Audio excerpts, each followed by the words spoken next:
दोस्तों, हमने आपको बताया ये जोहिला नदी है। इसी आकर्षक को देखने के लिए लोग यहाँ हजारों की संख्या में पूरे दिन इस आकर्षक को देखने के लिए लोग आते हैं।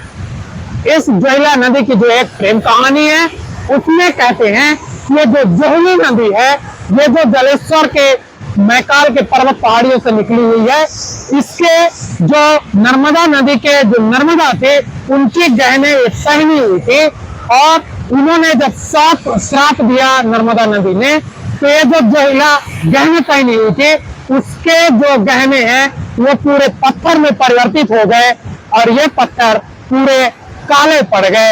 ये इनकी प्रेम कहानी है। प्रेम कहानी तो इनकी बहुत लंबी है। हम आज पूरी तरह से बात करेंगे किसानों के बारे में, इससे फायदे और बांधवगढ़ के। नमस्कार दोस्तों, मैं रजनीश पटेल, बांधव भारत में एक बार फिर आपका स्वागत है। आज हम पहुंचे हुए हैं जोहिला नदी में। यह एक पर्यटक स्थल है। यहाँ हजारों लोग प्रतिदिन आते हैं इस नजारे को देखने के लिए। आप देख सकते हैं कि कितना आकर्षक, कितना प्यारा, दूध के जैसे ये झरना है, ये नदी है, इसे बोलते हैं जोहिला नदी।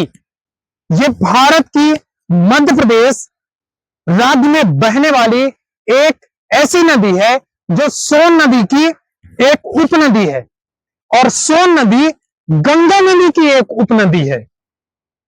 जोहिला का उद्गम मध्य प्रदेश के अनूपपुर जिले के मैकाल पर्वत के 10 किलोमीटर दूर जलेश्वर नामक स्थान में हुआ है।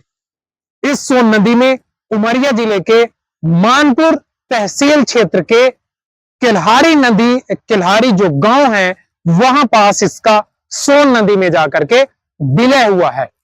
आज हम आपको यहां बताने वाले हैं कि जो हमारा बांधवगढ़ नेशनल पार्क है, यहां 3 कोर जोन और 3 बफर जोन है, जो कि 3 बफर जोन में एक बफर जोन ये भी आता है जो कि ये जोहिला कलवा के नाम से प्रसिद्ध है। आप देख सकते हैं कि ये एक पर्यटक स्थल है। यहाँ बहुत सारे सैलानी देश विदेश से लोग आते हैं और इस दृश्य को देखने के लिए लोग हजारों रुपए खर्च करके और यहाँ के दृश्य को देखने के लिए आते हैं। जो एक ये बफर जोन है, इस बफर जोन में आप देखेंगे कि एक ये दृश्य तो आप देख ही रहे हैं, यहाँ तरह तरह के जानवर आपको देखने के लिए मिल जाते हैं। हम आपको यहां से और आगे लेकर चलेंगे जहां आपको कई तरह के जानवर आपको मिलते हैं जो 22 पशुओं के लिए जाना जाता है। 22 जानवरों के अपेक्षा भी पाए जाते हैं और 250 अधिक पक्षियों के प्रजाति भी इस बांधवगढ़ नेशनल पार्क में पाए जाते हैं। दोस्तों, हमने आपको जानकारी दी पक्षियों के बारे में। मैं अब आपको बताने वाला हूं कि जो 3 कोर जोन हैं और 3 जो बफर जोन हैं उनके बारे में। आपने तो देखा होगा कि जो 3 कोर जोन है वो 716 वर्ग किलोमीटर के क्षेत्र में फैला हुआ है, जबकि जो बफर जोन है वो 820 वर्ग किलोमीटर के क्षेत्रफल में फैला हुआ है। जो 3 कोर जोन है उसमें आता है ताला जोन, मगधी और खितौली। जो बात आती है बफर जोन की, बफर जोन में धमोखर, जोहिला, जिसे कलवा के नाम से जानते हैं। अब कलवा, इसके बाद तीसरा आता है पनपथा, जिसे पचपेड़ी भी बोला जाता है। अब जो कलवा के नाम से जाना जाता है, आपने देखा होगा कि ये जो जोहिला है कलवा क्षेत्र है। आपने देखा होगा कि जितना भी एरिया होगा पूरा का एरिया, इसमें आप ये पत्थरों से काला काला ब्लैक पत्थर आपको ही दिखाई देगा। जितना भी ये नदी है, जितने भी गांव के बाजू से ये नदी गुजरता है, उतना पूरा क्षेत्र ये कलवा के ही नाम से प्रसिद्ध है, जोहिला नदी। ये जोहिली, इसका एक प्रेम कहानी भी है और ये आदिवासी लड़की है।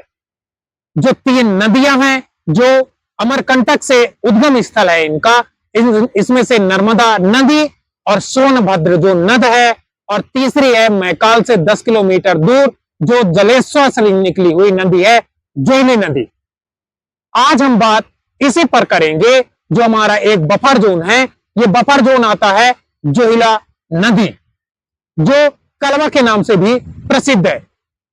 जो बफर जोन क्षेत्र आता है वो जो कोर जोन है उनको घेरता है। जो यहां से जानवर होते हैं उनको तितर बितर करने के लिए ये जो बफर जोन है ये काफी महत्वपूर्ण भूमिका निभाता है। और इस जोन के अंतर्गत जो बफर जोन है, इस बफर जोन के अगल बगल कई गांव बसे हुए होते हैं। इनमें आपको सबसे ज्यादा पर्यटक स्थल में अगर मिलता है तो वो है जोइला क्षेत्र। जोइला क्षेत्र में आप देखेंगे कि बहुत सारे लोग आते हैं इस पर्यटक स्थल को देखने के लिए। जो रोमांचकारी सबसे ज्यादा बनाता है वो ये क्षेत्र है। सबसे ज्यादा जो पानी का बहाव एक सटीक क्षेत्र में बहता हुआ और ये जाकर के सोन नदी में मिल जाता है। ये जो जोइला नदी है किसानों के लिए भी बहुत महत्वपूर्ण योगदान निभाता है।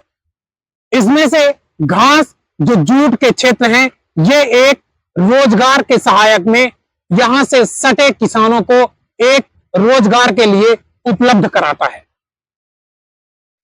आपको मैंने बताया दोस्तों कि इस राष्ट्रीय उद्यान में आपने देखा होगा कि ये जो जोइला है, हमने आपको जोइला का भी आपको बता दिया कि किस तरह से झरना है, जोइला का पत्थर कैसे है, उसे कलुआ पत्थर क्यों बोलते हैं।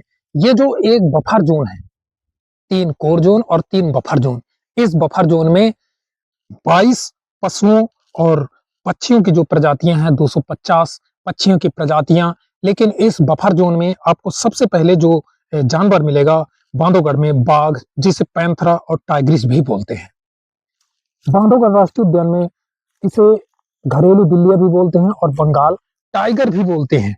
क्योंकि यह बाघ पार्कों की संख्या के लिए जाना जाता है। यहाँ बहुत सारे बाघों की संख्या पाई जाती है। तेंदुआ जिसे पैंथर पार्डस भी बोला जाता है, सफेद त्वचा और काले धब्बों के साथ साथ तेंदुए अपनी लचीलेपन के लिए भी जाने जाते हैं। हाथी, एलिफेंट, आपने देखा होगा कि जैसा कि हम जानते हैं कि हाथी धरती पर सबसे बड़े। जोइला नदी अधिकांश जो है खतरनाक ढंग से सक्रिय खाई बनाते हुए ये सोन से मिलने छुपते छुपाते हुए जब वहां से भागती हुई ये सोन से मिलने के लिए तरसती है और सोन से आकर के ये किल्हारी गांव के पास जब ये मिलती है तो इसमें ये जो नदी है इससे बड़ी नदी के रूप में सबसे रोमांचकारी ये नदी तो है ही, लेकिन इससे फायदा ये होता है कि ये जो घास फूस है इसे मोबा भी बोलते हैं और इससे होने वाली घास को जो मोबा कहते हैं, इस मोबा के ऊपरी हिस्से से जो इस नदी के बाजू से जो गांव लगे हुए हैं, जो किसान हैं, इस घास के माध्यम से रस्सी बनाते हैं, इस रस्सी के माध्यम से गाय, भैंस, बकरी आदि बांधने के लिए इस घास का